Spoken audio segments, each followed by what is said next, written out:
Welcome to Making the Familiar Strange. My name is Megan Griffiths, and I'm the Mission Advancement Coordinator here at the Tri-Faith Initiative. We have Terri Joy, who's going to be talking about veiling today, revealing the veil for our session. As always, our goal is to study Abrahamic scripture and other traditions alongside each other to encourage perspective taking, looking at familiar stories from a new point of view. Our ground rules are the same as always: to be as respectful as possible, to challenge your own assumptions, to speak from your own point of view, and to be open to new perspectives. Just a few quick announcements. We have table talks in troubled times coming up this Thursday from 6 to 7 here at the Tri-Faith Center. It's just a dialogue and a chance for people to get some tips on how to talk about things when difficult topics, especially with the holidays coming up and being around family, and how to navigate some of that. Our Coffee on the Commons is next Thursday at 11:30 here at the Tri-Faith Center. Just come and join for casual coffee hour.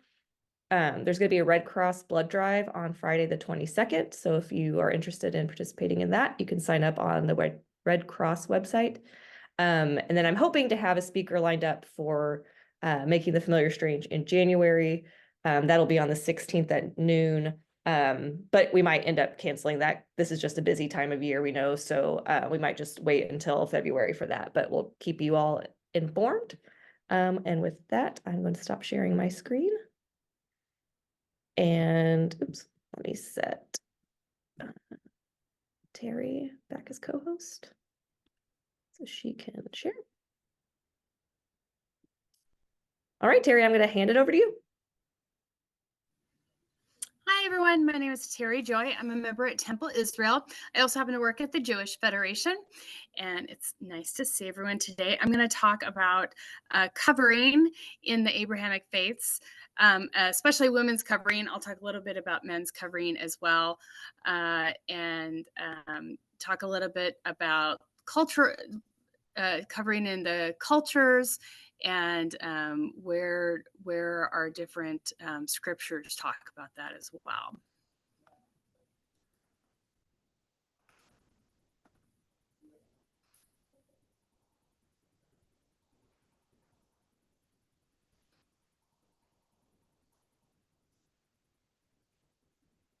Okay, Megan, can you see the presentation? Yep, looks good. Great. So a little background that we'll start with.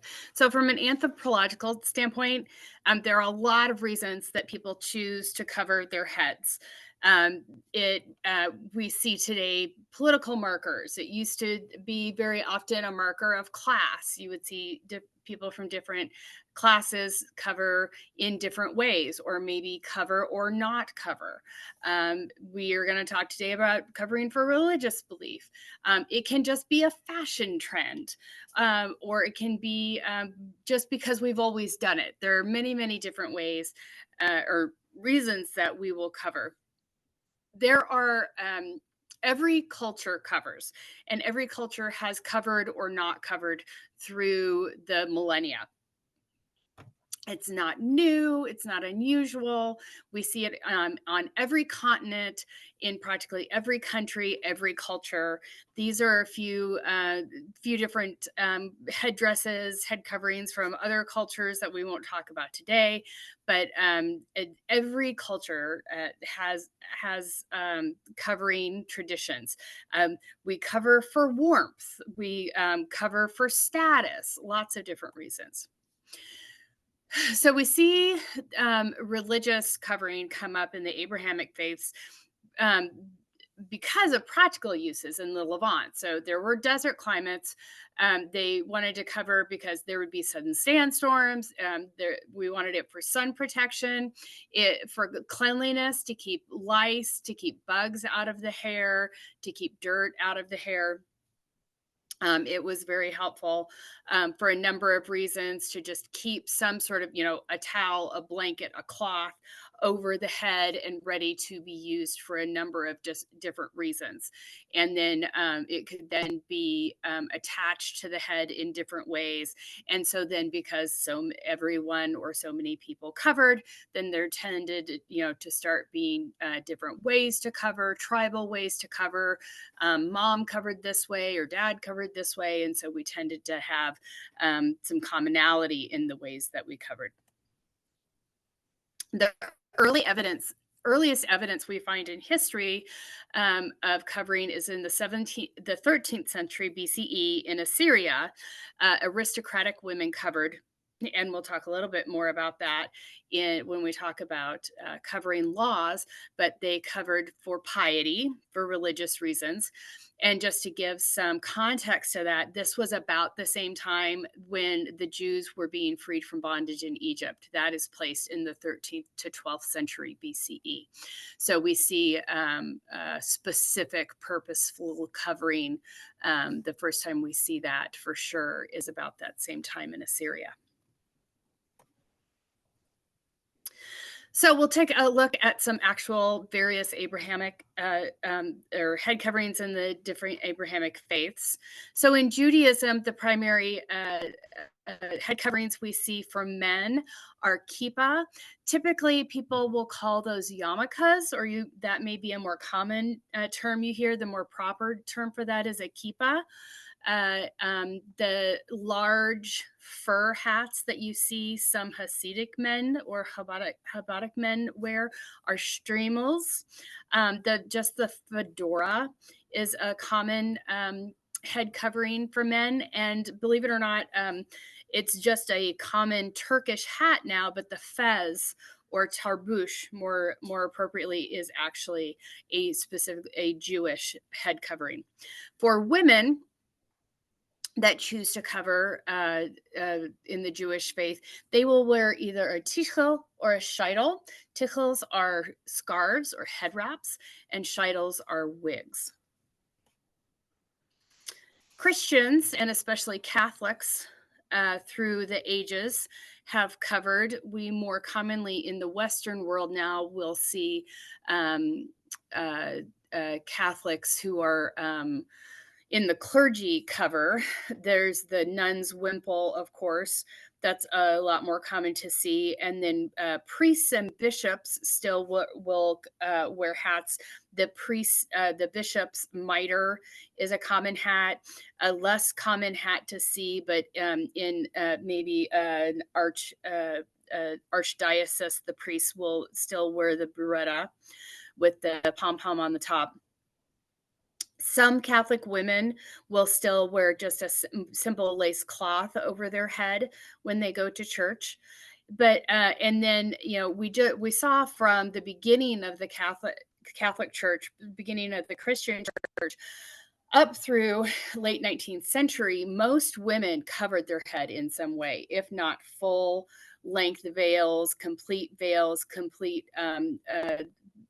coverings under the chin, a variety of coverings through the Middle Ages. And to this day, this is a Ukrainian woman over here on the right in just a kerchief cover, and then above her is an Ethiopian Christian woman. Most non-Western Christian women still cover commonly. You'll see in Eastern Europe, in Africa, in Asia, it's still very common for Christian women to cover currently. Probably our most common coverings that we're familiar with are the Muslim head coverings.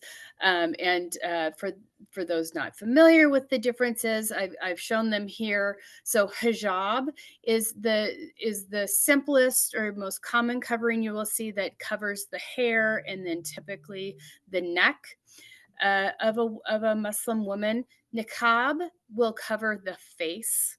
And the eyes will show, and then the chest here. So this is a common niqab. Burqa then covers the entire body and then also typically covers the entire face. And there is a netting that a woman can see through here that will be colored the same color in the fabric as the rest of the niqab that is covering the face, but then they can see through that.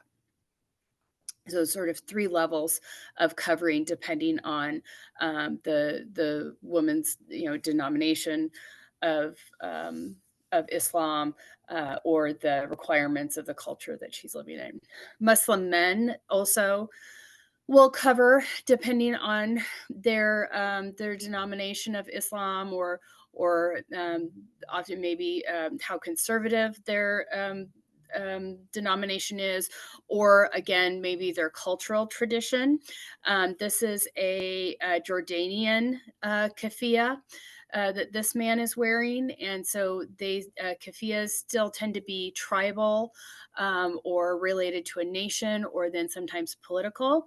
And then the hat that you see here is called a takia or a kufi, and men will often sometimes wear that.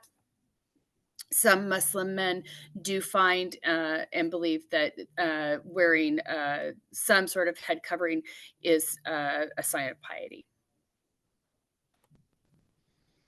So scriptures related to head covering in our holy books. In the Torah, we'll start with Genesis 24, verse 65. And she said to the servant, "Who is that man walking in the field towards us?" And the servant said, "He is my master." And she took the veil and covered herself. So considering that because there was going to be a man she was going to be around a man who was not related to her, she was going to cover her head and be more modest. In Leviticus chapter 10, verse 6, we get the most clear the clear rule. And Moses said to Aaron and to Eleazar and to Ithamar, his sons, "Do not leave your heads unshorn, and do not rend your garments, so that you shall not die, unless he be angry with the entire community. But your brothers, the entire house of Israel, shall bewail the conflagration that the Lord has burned." And so that's to men to not cut their hair. And then Numbers 5:18. This refers to when a woman is being tested to see if she has committed adultery. And so this again is another indirect reference to that there's like an assumption that women are covering, and so then this would occur since women are covering. This would occur to test her for adultery. And then the Cohen are priests, and then the Cohen shall stand the woman up before the Lord and expose the hair on the head of the woman. He shall place into her hands the remembrance meal offering, which is a meal offering of jealousies, while the bitter curse bearing waters are in the Cohen's hand. And so of course he wouldn't expose her hair if it wasn't already covered. So in those ways, the Torah talks about hair and covering and what a woman might do.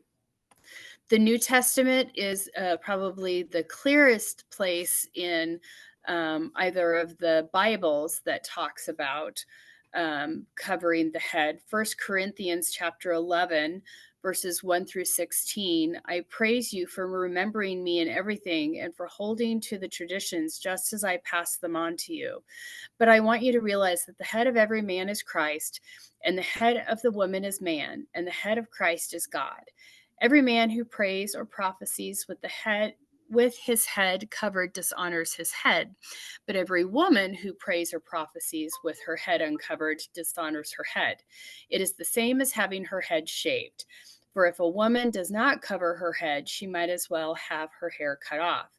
But if it is a disgrace for a woman to have her hair cut off or her head shaved, then she should cover her head." And so in here, many Christian sects will say that not only does a woman cover, but she also never cuts her hair. And so that women should have long hair, and then also that it should be covered. And then 1 Timothy chapter 2, 9 through 10. "I also want the woman to dress modestly, with decency and propriety, adorning themselves not with elaborate hairstyles or gold or pearls or expensive clothes, but with good deeds appropriate for women who profess to worship God." And then finally, Quran. There's some disagreement. Some say that technically there is no reference in the Quran to women covering, that these chapters refer to different types of covers, that these do not refer to hijab or burqa. They refer to specific types of coverings. Others interpret them in the ways of the hijab, of the burqa. Some interpret them to be commandments. Some can interpret them to be choices. So we'll leave that to others to determine what they do say, but these are the references made in the Quran when people talk about women covering. In 24:31, and tell the believing women to lower their gaze and guard their chastity, and not to reveal their adornments except what normally appears. Let them draw their veils over their chests and not reveal their hidden adornments except to their husbands, their fathers-in-law, their sons, their stepsons, their brothers' sons or sisters' sons, their fellow women, those bond women in their possession, male attendants with no desire, or children who are still unaware of women's nakedness. Let them not stomp their feet, drawing attention to their hidden adornments. Turn to Allah in repentance altogether, O believers, so that you may be successful. And then 33:59, O prophet, ask your wives, daughters, and believing women to draw their cloaks over their bodies. In this way, it is more likely that they will be recognized as virtuous and not be harassed. And Allah is all forgiving, most merciful.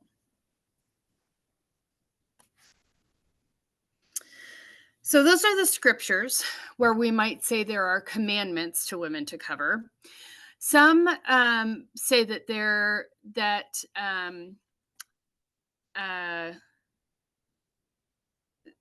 so there have been a lot of backlash there to that, especially through the feminist movements of, I'm not going to cover because I have choice, I have agency over my body.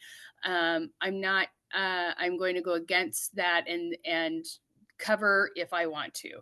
And especially because many of these scriptures talk about men having power over women and being in charge of the women in their lives, and that women should have their own agency. And in that, then women should not have to cover and keep their hair just for their husbands, or have to hide their beauty for their husbands and things.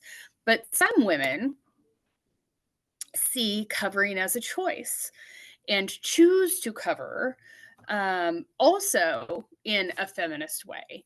And there are a number of reasons they may do that. Some do it as a religious choice. They come to those commandments through a religious choice, such as in Judaism, those commandments or those rules are called mitzvah, and there is a mitzvah to cover and keep your hair, your beauty, just for your husband. And there is the thought that if you see the mitzvahs as choices, that God is asking you to keep these rules, keep these commandments, and that's enough, that it's important enough to God that you should want to do them, and that you should have such an important relationship with your partner that you should want to keep something in your life just for the two of you. And so some women choose to cover and choose to keep something precious just for their relationship. Or in Islam, Muslim women may have such a strong relationship with God. They may choose to cover because they are so proud of being Muslim that they want to show publicly that they're wearing hijab, and that they are Muslim, and that they are submitting to God, and that any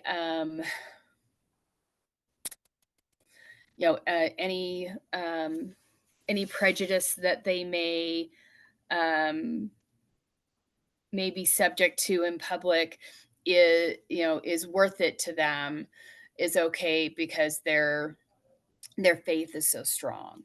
And some feminists, some very strong feminists who may not be religious at all, or are very religious, may do it to divert male gaze, or to choose not to have men besides the man in their life, or the partner in their life, get to enjoy certain parts of their person, because of feminist reasons, and that other people don't need to see them, and that people have to have consent to get to see their hair, or let's say.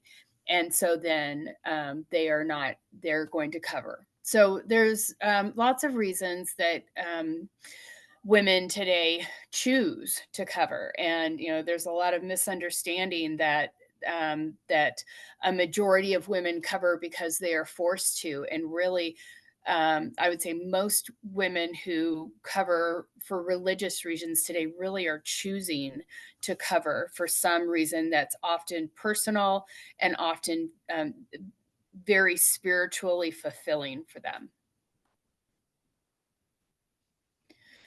And then we ran into head covering laws, and this really gets into a lot of the controversy around head covering these days.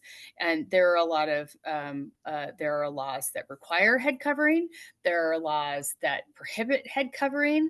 It runs the gamut. And as usual with women's bodies and governments that are usually a majority male, governments like to have a lot of decision making in how women go about their day, and what they're going to do with their bodies. So where head covering comes into play, or with burqa, let's say, full covering, things like that, governments often want to stick their nose into women's business. So again, we're going to go back to the beginning, and those Assyrian women. The earliest evidence of head covering was that it was a law in the 13th century BCE, in northern Iraq, the Assyrian kingdom, that aristocratic women had to cover their heads as a sign of piety, and then the lower classes could not cover their heads, so that they were separated. And often in ancient times, you saw that those lower classes, quote unquote, were prostitutes, and then adulteresses were forbidden from covering their heads, so that they stood out in society, and were marked as prostitutes and as adulteresses, that they were not pious enough to cover their heads, and then that upper classes had to cover their heads for those reasons. So through antiquity, through all of history, we have had head covering legislated. More recently, and of note here in the U.S. in 1786, and then through the 1800s, Louisiana had the Tignon laws for Black and mixed race women. They had to wear like a Rosie the Riveter type of turban head covering to mark them out as Black and mixed race women. It was required. There are many countries who mandate that hijab or some sort of head covering be worn. And of course, they are majority Muslim. Iran, Iraq, Saudi Arabia, and Indonesia all require that women wear hijab in public. Many people may be aware of the 2004 France law that was passed that bans hijab in state schools, but then they also do ban all religious garments. So you also could not wear kippah in school,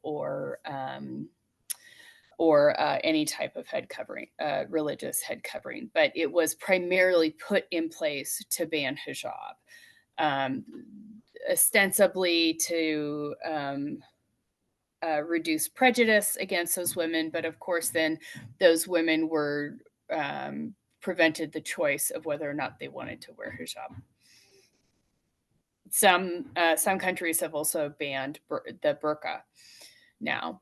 Interestingly, I ran across an article that in 2020, and I remember when this happened, an appeals court overruled a ban that the VA prisons had on religious head covering. And it was specifically, I believe, that there were Sikhs that had requested to be able to wear their Sikh turban, which is a religious, very important religious head covering for them. And so that they could continue to wear that while incarcerated. There's a long history of whether or not women should cover in public or not. I couldn't find a law around it, but I just recently listened to a podcast about the holy roller cult in Oregon around the turn of the 20th century. And in part, the cult leader encouraged people to wear little to no clothing and to go out in public rather undressed, but especially for women not to wear hats and not to pin up their hair. And these women were thrown in insane asylums in Oregon simply for refusing to wear hats in public. They were considered to be insane because they just refused to wear a hat in public. That was just seen so wildly outside the norm of society that one would refuse to wear a hat in public. But I couldn't find an actual law around that, but it was considered a mental illness. So that's what I have. I'll open things up to discussion, questions. Personally, I'd just like to say thank you, Terri. That was great. I think it's important to remember that, often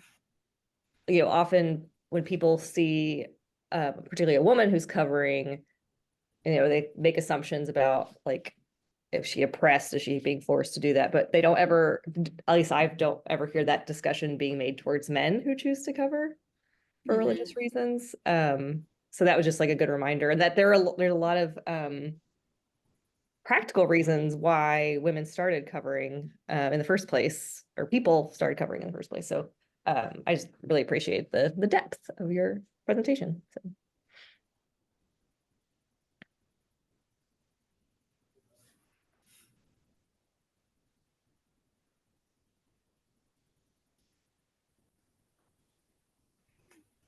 And I'm watching chat too. If anybody wants to type a question, Yeah, sure. I'll get it there too. I will just add something. It's not terribly enlightening, but several years ago, we had a speaker at Countryside, Sarah Rudin, who is a classics professor, linguistics and history, and wrote an interesting book on Paul, which for many of us female Christians, we have a lot of trouble with Paul. He's so friendly. But one of the interesting things she pointed out was, in his whole diatribe on head coverings in Corinthians, the way she translated the Greek, she contends that he was purporting that there was no place for distinction between social class, that lower class women were not covering their heads, upper class women were, and therefore it needed to be consistent because with God, all are equal. So Interesting. I don't know that that's true, but I liked it. Yeah. Yeah, I like that too. Interesting.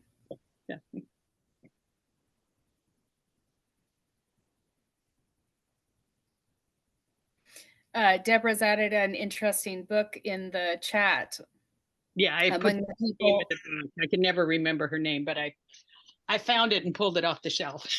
Oh, great. Among the People, the Apostle Reinterpreted and Reimagined in His Own Time by She Sarah had a Root. lot of fun things to talk about in terms of homosexuality, that Oh, it was, again, it was a class issue, that wealthy person, so the perpetrator was never considered derogatorily, but the recipient, who would be the female analogy, sure. was devalued. So for Hmm. instance, rich people had their young sons accompanied by slaves to their places of education so that they would be safe. It was always a victim, and it's all that kind of stuff I find fascinating, and I don't know enough to proclaim its authenticity, but it makes Paul much more interesting for me. Yes. Questions people have. This is a time to ask what you feel like are silly questions. This is a safe space for that.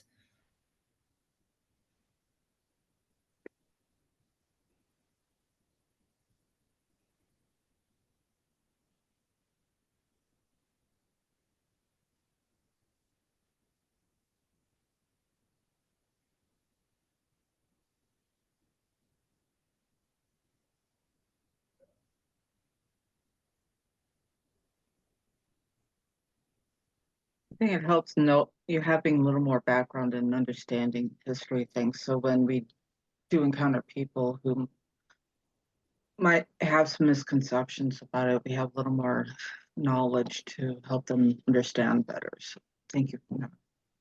Yeah. It was really.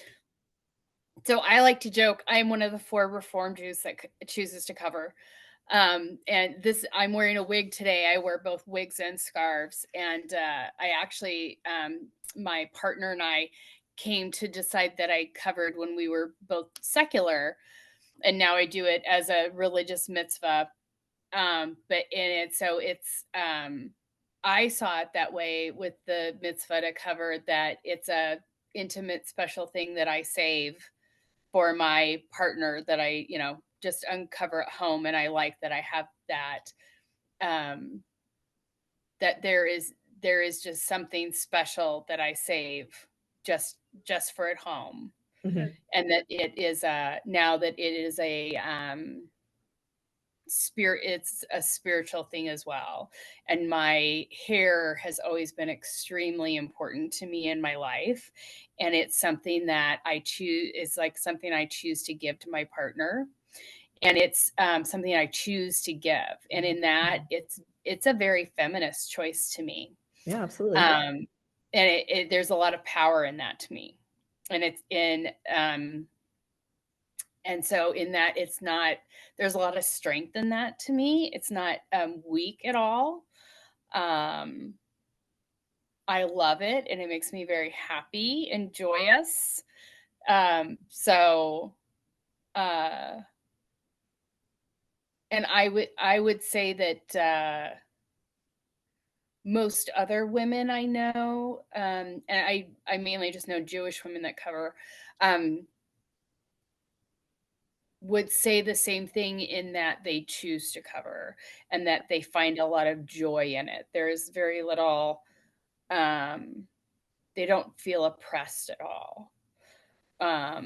Even if they do it out of, even the Orthodox women who, so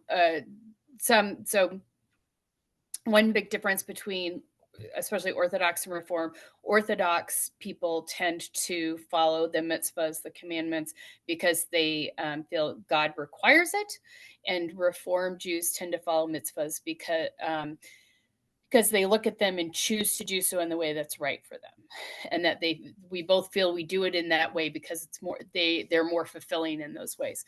And so even the Orthodox Jewish women I know that cover, because they feel that they have to, still feel very joyous in it. They don't feel oppressed by it. They find it very spiritually fulfilling. Thank you for sharing that. That's just having that personal perspective is great. Thank you. Jesse says, I never knew wigs are considered religious head coverings. I'm surprised since they are meant to stand in for a physical attribute. Yep, it covers because it's a covering that hides the, hides the hair, keeps the hair just for the husband or just for the partner. So it's just the same as a scarf or hijab. And there are none of the different women's head coverings are considered holy, like a prayer shawl would be, or a tallit in Judaism or something. All of them are just like an accessory. So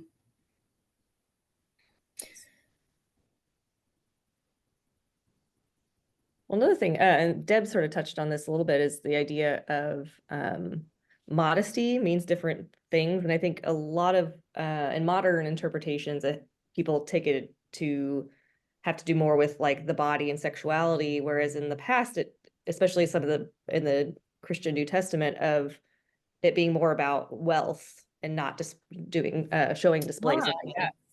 and so how those have changed over times as well. So yeah, That's interesting. Yes. Mhm. Good point. And I know like in Sikhism, which I'm not by no means an expert on, a lot of their like wearing the turban has to do with kind of eliminating class ranks and making everybody equal. Yeah, so when we were at all the staff at Tri-Faith went to the Parliament of World Religions in Chicago in August, and every day the Sikh community had I think it's called the langar, which is a free lunch. It's a community meal, which was delicious. Highly recommend if you ever have the opportunity. But when you went in, everybody had to put on a head covering. You had to remove your shoes, and they usually just gave a white kind of scarf that was just tied around the back of the head. But it just made everybody, on the same level, and we all sat on the floor, so it was just really a powerful experience. And so to think about these ways that we show our faith in different ways, that on the outside people might make assumptions, and to realize that there's like so much more to it than what we might think. So. Mm-hmm. I also would like to mention, I would love to see one of the gentlemen from one of the faiths delve into all of the laws and traditions around men's hair and beards, and all of the traditions and the laws and scripture around that. There's just as much to discuss. That I think that would be a great topic. That my partner is a Stoic, but great. He's Jewish. Great partner that comes along, and he's very interested in everything I do. And we got into a discussion about that as well, and how complicated that can be. Fascinating. That's a great idea. I'll have to start recruiting someone to talk about that.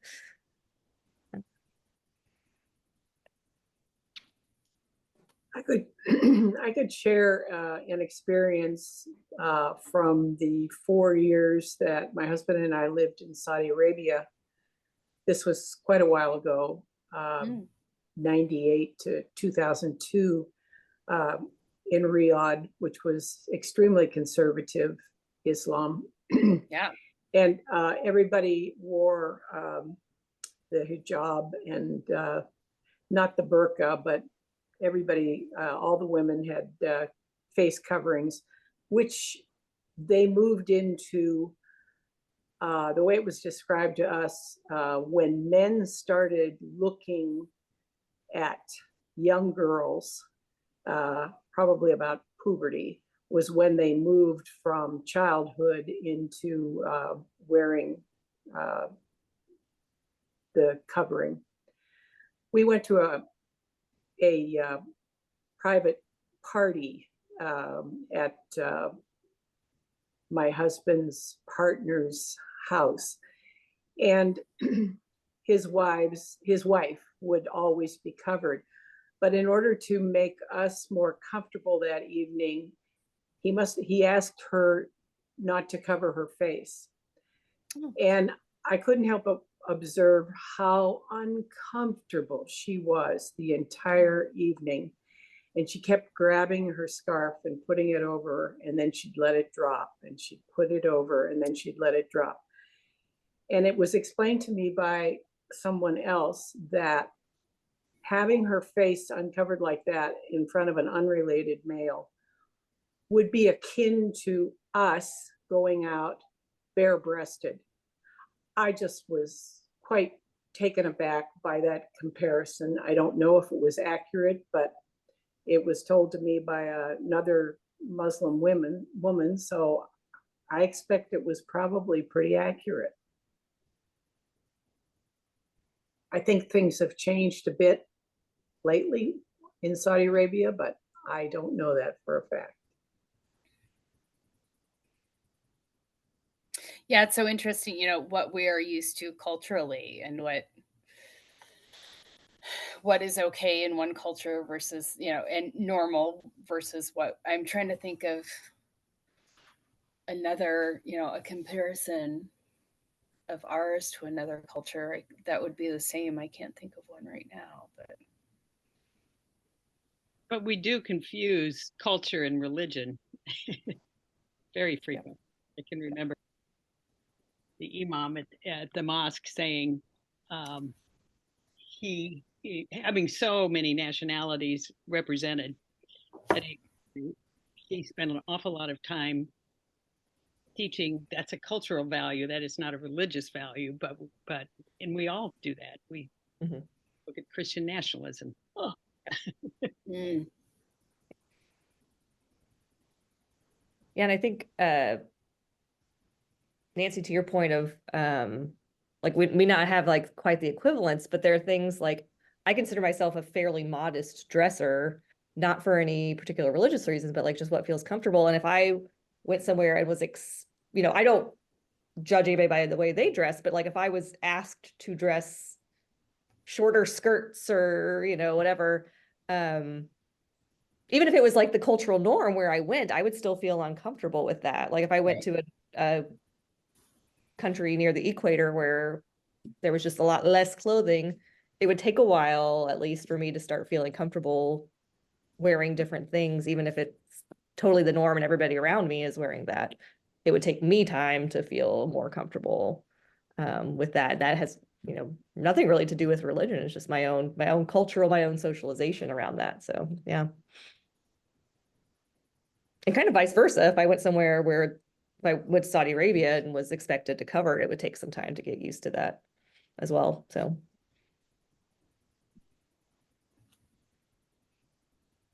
Any thoughts on the 2004 French law banning hijab?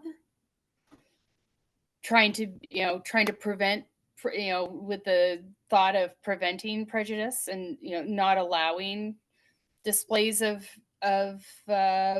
religion in public like that. It felt like a bad way to do it to me, that instead of educating populace and working on making it become culturally acceptable and normal to see people with various religious garb on or dressing differently, it would go a longer way, be less trouble than banning certain things. Because banning, I think, sends that message. There's something wrong with it. Fundamentally, there's something wrong with this activity, that it had to be legislated by the government to not do it. yeah, it makes me think of one of the recent, of course, recent being relative, Olympics. I think it was like sand volleyball, and the women were required to wear bikinis to play. Yes. And it's just like, what does that have to do with how somebody plays a sport? And maybe just make sure they're comfortable on international television with whatever they're wearing. So that's like almost in the opposite direction of like, we're going to force you to wear less. And so, yeah, I think I'm not a fan of legislating anybody's dress. I think, yeah, people's bodies and dresses, that's not the appropriate avenue for that, in my opinion, but.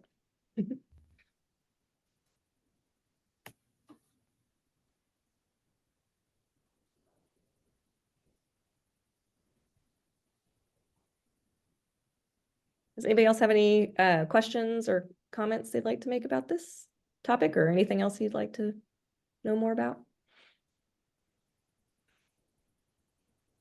And if you have any suggestions for topics that we could cover in this program, please let me know, because I'm happy to, if you have ideas that can help me to recruit speakers potentially, or if you are interested in speaking next year, please let me know. As we said, we're broadening the topics to include things like religious practice, different observances, traditions, holiday customs, whatever. So, there's a broad swath of things that I'm totally open to people sharing from their perspectives. So it's not just scripture.